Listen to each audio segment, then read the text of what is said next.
پاکستان جیسے کسی بھی نظریاتی ملک کے لیے نصاب ایک بہت ہی اہمیت کی حامل چیز ہوتی ہے، کیونکہ نصاب کے ذریعے ہی آپ اپنے نظریے کی اہمیت کو اجاگر کرتے ہیں، اپنی آئندہ آنے والی نسلوں کو اپنے نظریے سے روشناس کراتے ہیں اور اپنے نظریے کو امبیڈ کرتے ہیں اپنے نظام تعلیم میں، اپنے نصاب میں، تاکہ اس کو پروموٹ کیا جا سکے، پروپوگیٹ کیا جا سکے اور اپنے قومی تشخص کو برقرار رکھنے کے لیے ایک بنیاد فراہم کی جا سکے۔ کسی بھی نظریاتی ملک کے لیے، نظریاتی ریاست کے لیے اس کا نظریہ بہت اہمیت کا حامل ہوتا ہے اور اس نظریے کی مارکیٹنگ کرنا، اس کو پروموٹ کرنا بہت ضروری ہوتا ہے۔ اگر ہم یکساں نصاب تعلیم کو دیکھیں، اس کی ماضی میں بھی کوششیں کی گئیں۔ جنرل ایوب کے دور میں پہلی کوشش ہوتی ہے، اس کے بعد مشرف کے دور میں 2006 میں کیا جاتا ہے، لیکن مشرف کے دور کا جو نصاب تھا وہ صرف سرکاری اسکولوں تک محدود رہا، لیکن موجودہ حکومت نے آ کے اس کے اوپر ایک فل فلیج کمیٹی بنائی اور اس کو اپنی پریورٹی میں رکھ کے یکساں نصاب تعلیم کو پروموٹ کرنے کے لیے اور امپلیمنٹ کرنے کے لیے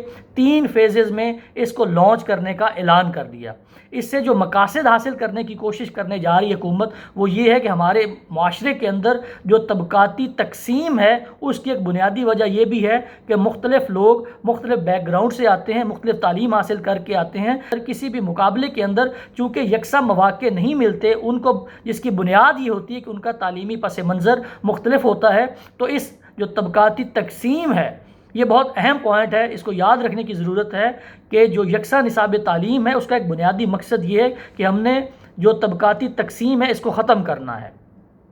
اگر ہم اس کے 3 فیزز کی بات کریں تو پہلے فیز میں پہلی کلاس سے لے کے 5ویں کلاس تک یکساں نصاب تعلیم لانچ کر دیا گیا ہے۔ دوسرے فیز میں 6ٹھی کلاس سے 8ویں کلاس تک اس کو لانچ کیا جائے گا اور آخری اور تیسرے فیز میں 9ویں اور 10ویں کلاس کے لیے یکساں نصاب تعلیم کو امپلیمنٹ کر دیا جائے گا۔ پی ٹی آئی کی اگر آپ منشور دیکھیں تو تعلیم کو لے کے ان کا 4 نکاتی پالیسی ڈیسیژن تھا کہ ہماری جو ایجوکیشن کی پالیسی ہوگی اس کے 4 پلرز ہوں گے۔ پہلا پلر ہوگا کہ آؤٹ آف سکول چلڈرن کو واپس سکول میں لانا۔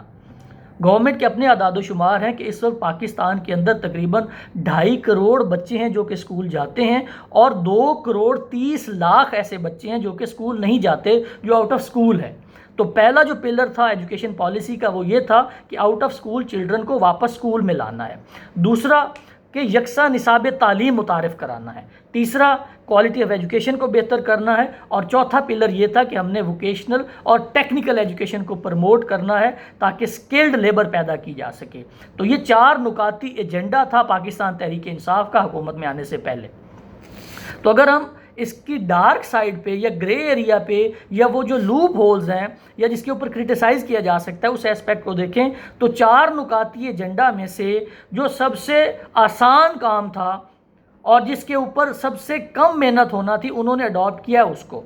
آؤٹ آف سکول چلڈرن کو واپس سکول لانا بہت مشکل ہے، کوالٹی آف ایجوکیشن کو بہتر کرنا بہت مشکل ہے، ٹیکنیکل اور ووکیشنل ٹریننگ کے انسٹیٹیوٹ بنانا، اس کے اندر فیکلٹی ہائر کرنا اور لوگوں کو انڈکٹ کرانا یہ مشکل ہے۔ تو سب سے جو آسان کام تھا کہ یکساں نصاب تعلیم بنا دیا جائے، کتابیں چھاپ دی جائیں اور لوگوں کو دے دیا جائے کہ آپ نے اب سے یہ نصاب پڑھنا ہے۔ تو پی ٹی آئی کی گورنمنٹ نے جو سب سے آسان کام تھا اس کو اڈاپٹ کیا ہے۔ اب اسے آگے چلتے ہیں، دیکھیں یکساں نصاب تعلیم،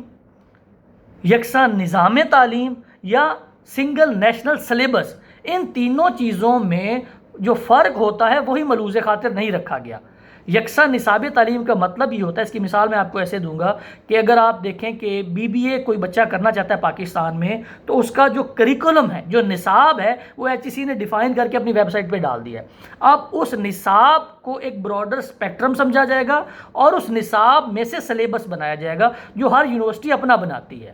تو یہ 3 ایسی چیزیں تھیں کہ جن کو الگ الگ کر کے دیکھنا تھا کہ نظام تعلیم ہم یکساں کرنے جا رہے ہیں، سلیبس یکساں کرنے جا رہے ہیں یا کریکولم ہم یکساں کرنے جا رہے ہیں۔ تو یہ جو بنیادی ڈیفینیشن ہے ایجوکیشن کے اسپیکٹرم میں جس کو ملحوظ خاطر رکھنا چاہیے تھا یہ نہیں رکھا گیا۔ آپ نے کہا کہ ہم یکساں نصاب تعلیم بنائیں گے، تو نصاب تو نہیں بنایا آپ نے، تو سلیبس بنا دیا، آپ نے تو کتابیں چھاپ کے لوگوں کو دے دی کہ یہ کتابیں پڑھائیں۔ تو پہلا تو جو اس کے اوپر کرٹیسائز کرنا چاہیے، دوسرا بلکہ کرٹیسائز یہ بنتا ہے، پہلا تو یہ کہ آپ نے اپنے جو منشور میں سے سب سے آسان کام تھا وہ پکڑ لیا، جو مشکل تھے وہ چھوڑ دیے۔ دوسرا کرٹیسزم یہ ہے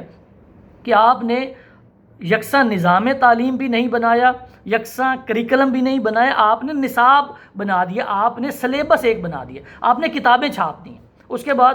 مقصد جس کے اوپر میں نے پہلے بھی بات کی کہ مقصد اس کا کیا ہے، حکومت کا مقصد ہے کہ طبقاتی تقسیم کو ختم کرنے کے لیے یکساں نصاب تعلیم ایک بہت ہی اچھا ٹول ثابت ہوگا۔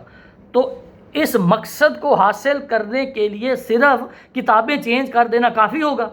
میرا خیال ہے کہ یہ مقصد ریئلسٹک نہیں ہے۔ مثال کے طور پہ اگر آپ اپنی پارلیمنٹ دیکھیں تو وہاں پہ مدرسے سے پڑھا ہوا بھی بیٹھا ہوا ہے، وہاں پہ آکسفورڈ کا گریجویٹ بھی بیٹھا ہوا ہے، ٹاٹ اسکول والا بھی بیٹھا ہوا ہے، جماعت اسلامی والا بھی بیٹھا ہوا ہے، لبرل بھی بیٹھا ہوا ہے، سیکولر بھی بیٹھا ہوا ہے۔ تو یہ کیسے ممکن ہے کہ مختلف کتابیں پڑھنے والے، مختلف نظام تعلیم سے اوپر آنے والے ایک لیول پہ جا کے اکٹھے ہو گئے؟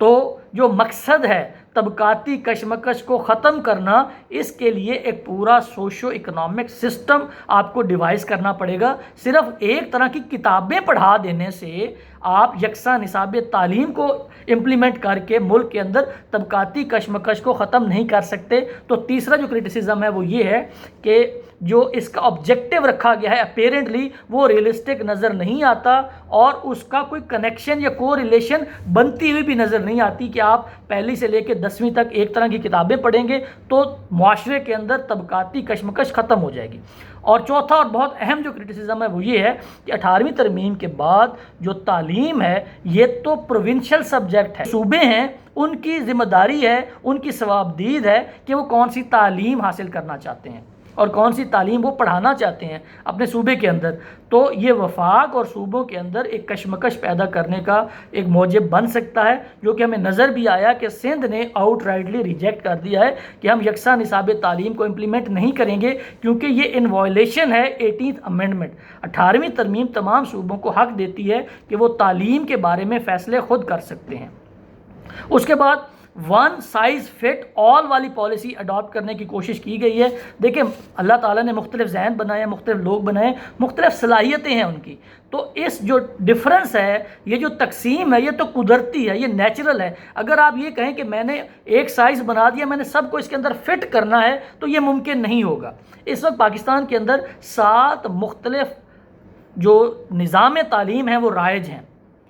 آپ نے صرف یکساں نصاب تعلیم تو بنا دیا ہے، کتابیں تو ایک طرح کی چھاپ دی ہیں، لیکن یہ جو ڈیفرنٹ ساٹس ہیں یا جو ذریعہ تعلیم ہے ڈیفرنٹ سات، ان کے اوپر آپ نے کوئی کریک ڈاؤن کرنے کی کوشش نہیں کی۔ اس کے بعد آپ نے معاشرتی علوم کو بھی سوشل سٹڈیز کر دیا، اور دوسرا آپ نے یہ کیا جو سب سے اہم بات ہے جس پہ میں اپنی بات کو کنکلوڈ کرنا چاہوں گا، وہ یہ ہوتا ہے کہ معاشرے کے اندر آپ دیکھتے ہیں کہ کون سے ایسے سیگمنٹس ہیں جو کہ انڈر پرفارمڈ ہیں، انڈر پریولیجڈ ہیں، ڈس ایڈوانٹیج پہ ہیں، آپ نے ان کو اوپر لانا ہوتا ہے۔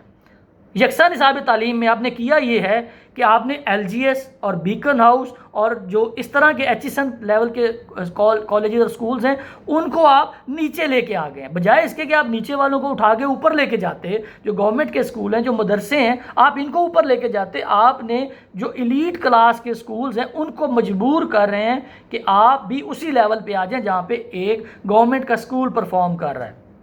اور آخری بات کہ آپ نے جب یہ ان کو اجازت دے دی کہ آپ نے یکساں نصاب تعلیم تو پڑھانا ہے، اس کے اوپر جو آپ پڑھانا چاہیں یہ آپ کی مرضی ہے۔ اب اس کے 2 نقصانات ہیں۔ ایک نقصان تو بچے کو ہو گیا کہ وہ بچہ اوور برڈنڈ ہو گیا، اور دوسرا اس کا نقصان یہ ہوگا کہ آپ کے یکساں نصاب تعلیم کا مقصد ہی فوت ہو گیا۔ جب آپ نے پرائیویٹ سکولز کو یہ اجازت دے دی کہ وہ اپنی مرضی بھی اس کے اوپر اوور اینڈ ابو پڑھا سکتے ہیں، تو یکساں نصاب تعلیم کا بنیادی مقصد ہی فوت ہو جاتا ہے۔ تو یہ چند گزارشات تھیں، اس کے کچھ پازیٹیو ایسپیکٹ ہیں یکساں نصاب تعلیم کے، اور کچھ اس کے نیگیٹو ایسپیکٹس ہیں۔ تو میرا خیال ہے جو پازیٹیو ایسپیکٹس ہیں، ہمارا جو ریلیجس طبقہ ہے، ہمارے جو رائٹ ونگ کے لوگ ہیں، وہ اس کو اپریشیٹ کر رہے ہیں۔ پہلی دفعہ ایسا ہوا ہے کہ موجودہ گورنمنٹ کے کسی بھی اس طرح کے انیشیٹو کے اوپر رائٹ ونگ کی طرف سے جو تنقید ہے وہ کم آئی ہے، اور لیفٹ ونگ کی طرف سے تنقید زیادہ آئی ہے۔ پروگریسو سوچ رکھنے والے لوگوں نے تنقید زیادہ کی ہے۔ تو ان چند گزارشات کے بارے میں اگر آپ کا کوئی فیڈ بیک ہو، کوئی سوال ہو، یا آپ کو لگے کوئی ایسی بات ہے جو میں نے خلاف واقعہ کی ہے، تو ضرور آگاہ کیجیے گا۔